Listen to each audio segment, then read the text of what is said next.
Greetings nerdlings and welcome to AmalgamNation presents World of Lorecraft, Herocraft, Arthas Menethil edition. Prince Arthas Menethil was born of Lian Menethil to King Arthas Menethil II, 4 years before the start of the First War. The young prince grew up in a time when the lands of Azeroth were ravaged by war. The alliance was crumbling and darker clouds still loomed on the horizon. As a young child he became friends with Varian Rin. As a youth, Arthas was trained in combat by Myrddin Bronzebeard, the brother of the dwarven king Magni Bronzebeard, and became an adept swordsman. Under the tutelage of Uther the Lightbringer, Arthas was inducted into the Knights of the Silver Hand at the young age of 19. The ceremony was held in the Cathedral of Light in Stormwind City, and it was then that Arthas was given the holy mace called Light's Vengeance. Despite his rash and headstrong behaviour, Arthas became a renowned warrior. One of his more famed exploits was counter-attacking a group of forest trolls, striking at Quel'Thalas from Zul-Aman. It was during this time that Arthas met the youngest daughter of Daelin Proudmoore, the sorceress Jaina. Over the years they grew close as friends, and then romantically. They were very much in love with one another, but eventually Arthas would question whether the two of them were ready to be together. Arthas would abruptly end the relationship so Jaina could focus on her magical studies in Dalaran, and Arthas could focus on his commitments to Lordaeron. Shortly after they would agree to rekindle their romance, but this was during the beginning of the Scourge invasion that would change both of their lives forever. Arthas before his corruption. Troubles began to stir in Lordaeron. Orcs broke free from their internment camps, and there was distressing news of a plague that had gripped the Northlands. Arthas and Uther were sent to Stranbrad to defend the town from Orcish raids. The young prince defeated the Black Drake Seronox to retrieve its heart for the dwarf Feanor Steeltoe to forge into an orb of fire. Arthas used this magical item to kill the Blackrock clan's Blade Master, leading the raids. However, a more vile threat arose in the form of the Plague of Undead. Jaina and Captain Falric were sent to join Arthas, now 24 years old, in order to investigate the strange plague. They fought an undead army at a plague-infested granary. They encountered the necromancer Kel'Thuzad in the town of Brill and pursued him to Anderhall. Kel'Thuzad had already infected stored grain in Anderhall and shipped it out to outlying villages. Before Arthas killed him, Kel'Thuzad spoke of Mal'Ganis, a Natrazim demon who led the Scourge. Jaina and Arthas travelled north to confront him in Stratholme. Along the way, Arthas and Jaina stopped at Heartglen village where they hoped to rest. Instead, they were warned of an approaching army of undead. Arthas ordered Jaina to find Uther and seek his aid while he remained behind to defend the town. To his horror, Arthas discovered that the plague was not merely a means of mass murder, but rather the means of turning innocent townsfolk into undead creatures. Arthas' forces barely held out and were on the verge of defeat when Uther arrived with reinforcements and saved the village. While travelling to Stratholme, Arthas was met by the enigmatic prophet Medivh. He gave him the same advice he gave Tyrannus, to travel west to Kalimdor. Arthas argued that his place was with his people and vowed he would not abandon them. Jaina suggested that the prophet might be right, but Arthas paid her no heed and continued to Stratholme. When he arrived, Arthas found that the grain had already been distributed and knew that the villagers would soon become undead zombies. He ordered Uther and his knights to purge the entire city. Horrified, Uther rebuked him by saying that he would not follow such an order even if Arthas were already king. Proclaiming that Uther had committed treason, Arthas disbanded the Knights of the Silver Hand. Several of his soldiers left with Uther, as did Jaina, while those that remained loyal to Arthas joined him in slaughtering the corrupted townsfolk. As Arthas began to slay the citizens of Stratholme, he was met by Mal'Ganis himself, who was working to claim the souls of the townsfolk. Arthas worked to destroy them before Mal'Ganis could reach them. Finally, Arthas demanded a final showdown with the Dreadlord. Mal'Ganis slipped away, however, vowing to meet him in Northrend. Arthas then set fire to Stratholme. Something snapped in Arthas that day. His inability to stop the plague sent him down the cold, lonely road he would soon follow. The fires burn in Stratholme to this day. Arthas followed Mal'Ganis with a detachment of his troops. They arrived a month later in Daggercap Bay. As they searched for a proper place to set up camp, Arthas's men came under gunfire before being recognised by the Dwarven Explorers Guild. Arthas was shocked to have come upon his good friend and former mentor Myrddin Bronzebeard. At first Myrddin thought that Arthas was leading a rescue party sent to save his men who had been besieged by the undead as they searched for the runeblade Frostmourne. Arthas admitted it was merely coincidence. Together they destroyed the nearby undead camp, but there was still no sign of Mal'Ganis. As Myrddin and Arthas went to search for Frostmourne, an emissary from Lordaeron arrived in a zeppelin and spoke to Captain Luke Valenford. He bore orders from Uther and Tyrannus instructing Arthas and his men to return home. When Arthas returned to his base, the men had abandoned their posts and were making their way through the forest towards their boats. Arthas had no intention of leaving before Mal'Ganis was destroyed. With the help of some indigenous mercenaries, he managed to reach and burn his boats before his men got to them. When his men arrived, Arthas betrayed his mercenaries, accusing them of destroying the ships, and the captain had them killed, much to the disgust of Myrddin. Arthas told his men that they had no means of going home, and the only way they were leaving Northrend was through victory. Arthas and his troops continued to press on to Draktarn Keep in search of Frostmourne. As he arrived, Mal'Ganis appeared to him and foretold his death. Arthas went to search for Frostmourne with Myrddin, leaving his captain to defend the camp. Using an ancient waygate, Arthas, Myrddin, and a small group of men travelled to the vicinity of the fabled runeblade. Arthas was soon confronted by the Guardian, who tried to keep him from Frostmourne, apparently for his own protection. The Guardian fell, and Arthas and Myrddin went forward to their prize. Myrddin, reading an inscription, reported that the blade was cursed and pleaded with Arthas to leave it be, but Arthas was adamant. Arthas asked the spirits of the cavern for the sword to be released from its icy prison, proclaiming that he would give anything or pay any price if only it would help him save his people. When the weapon broke free, Myrddin was struck by a rogue shard of ice. Arthas moved to help Myrddin, but was dissuaded by the call of Frostmourne in his mind. Arthas discarded his holy warhammer, Light's Vengeance, then picked Frostmourne up and returned to his base, leaving Myrddin for dead. With Frostmourne in hand, Arthas defeated Mal'Ganis' minions and finally confronted the demon. Mal'Ganis told him that the voice he was now hearing was that of the Lich King. However, Arthas replied that the voice was instructing him to destroy Mal'Ganis, much to the Dreadlord's surprise. Slaying the Dreadlord, Arthas fled into the frozen north, leaving his troops to fend for themselves. Arthas soon lost the last remnants of his sanity. Arthas after his corruption. Arthas travelled back to Lordaeron months later for his just reward. The kingdom rejoiced at the return of its prince and hero.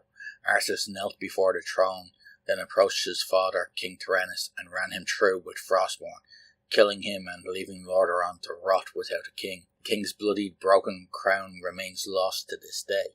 Arthas fled the scene and travelled to the Balnir farmstead. There he used his necromantic powers to raise his faithful steed Invincible into undeath, allowing it to serve as his mount once again. Weeks later, Arthas reappeared in Vandermar village at the bidding of his new master, the Lich King. There he met Tychondrius the Darkener, a dreadlord like Mal'Ganis. Thinking that the dreadlord was Mal'Ganis out for revenge, Arthas immediately threatened him, only to discover that this dreadlord had come to congratulate Arthas for his efforts. When spoken to, Arthas said he no longer felt remorse for any of his actions. Tychondrius explained that the sword was designed to steal souls, and that Arthas' own soul was the first one it had claimed. Arthas assembled the members of the vile cult of the damned that were hiding in Vandermar, and was aided by their magical abilities as he travelled to Anderhall, where he was to recover Kel'Thuzad's corpse. Arthas killed the paladin guarding the crypt, Gavinrad the Dire, and recovered the remains of the necromancer. This brought Kel'Thuzad's ghost into being, and he secretly instructed Arthas not to trust the Dreadlords. Arthas quietly contemplated this. Kel'Thuzad's remains were badly decomposed and needed to be taken to the mystical Sunwell in Quel'Thalas to be revived. Tychondrius sent Arthas to recover a mystical urn which could be used to transport Kel'Thuzad's remains. However, the urn was in the keeping of the Knights of the Silver Hand. Arthas fought two paladins, Balador the Bright, who survived, and Sage Truthbearer, who died. Both of them condemned Arthas' betrayal. He then faced Uther the Lightbringer, who explained that the urn held the ashes of his father, King Tyrannus. Arthas murdered his lifelong mentor and seized the urn. Abandoning his father's remains, he replaced them with those of Kel'Thuzad and began the long journey to Quel'Thalas. Arthas met heavy resistance from the elves, led by Ranger General Sylvanas Windrunner. Driving their forces before his undead army, he steadily pushed her people back in a swath of destruction towards Silvermoon. Sylvanas tried to warn the vast elven capital of the coming of the Scourge, but Arthas destroyed her camps and killed the Ranger General.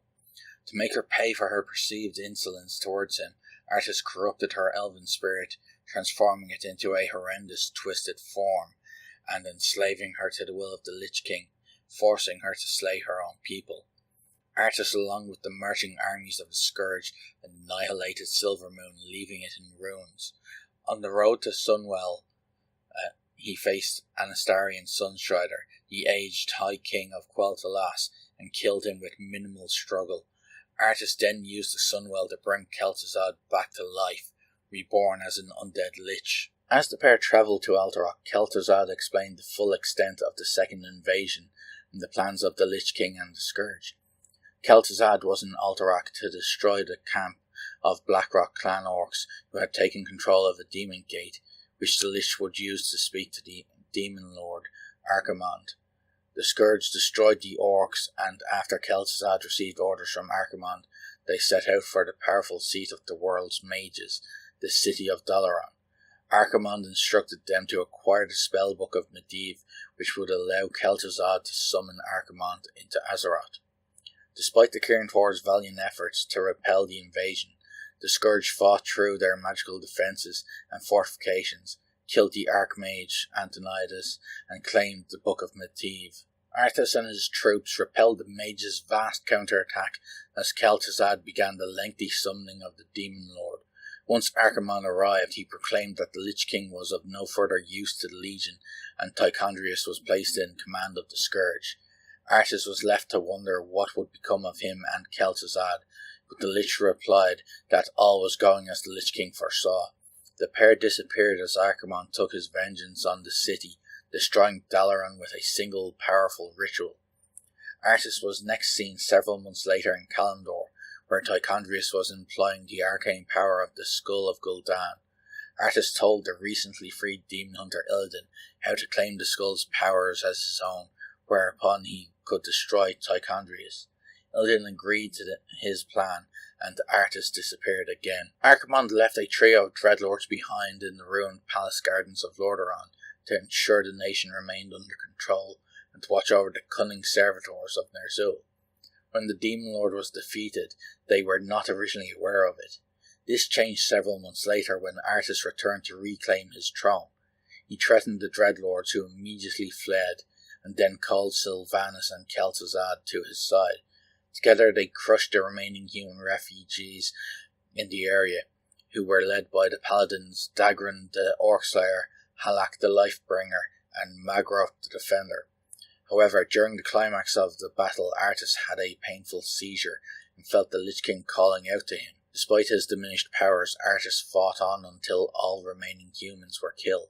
Little did Arthas know that the Lich King's power had dwindled to the point that Sylvanas was no longer under his control.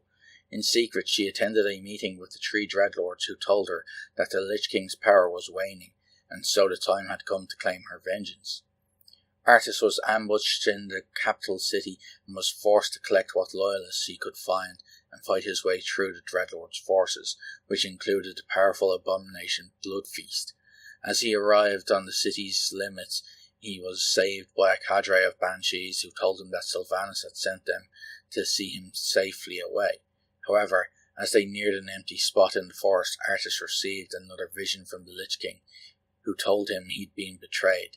Sylvanas then appeared and shot him with a paralysing arrow. Kel'Thuzad stepped in and chased her off at the last moment, but the Lich King's mental cries pierced Arthas' mind. He was told to return to Northrend, for demonic forces were working to destroy the Frozen Throne and end the self-proclaimed king's reign.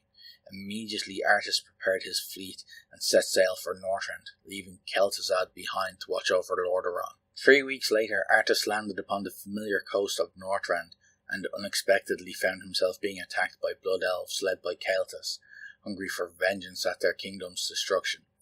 Arthas was unexpectedly saved by a large crypt lord who introduced himself as Anubarak, the former king of Asjol Naru. Kael'thas warned that though the preliminary scouting force may have fallen, their main army would not be so easily defeated before teleporting away to safety. Arthas worried that he may be right and that they would never reach Icecrown Citadel before Illidan, but Anubarak thought differently. He suggested that they delve into the shattered kingdom of Asjol Naru, using the underground passageways to beat Illidan to the glacier. Seeing little other choice, Arthas agreed. Anubarak suggested raiding the horde of Saphiron, an ancient blue dragon and servant of Malygos, and equipping themselves with the dragon's treasures. Not only did they slay the dragon, but Arthas used what power he had left to raise Saphiron as a powerful frostworm. Well, it's about 16 minutes into this, and I've been recording for quite some time.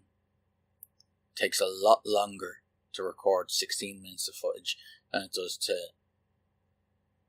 watch 16 minutes of footage. That's not including any editing that has to be done to it. That's going to take even longer yet again to do. But there's a lot more lore to this, to Arthas, than I expected. I should have known better, because I actually read most of this the other day.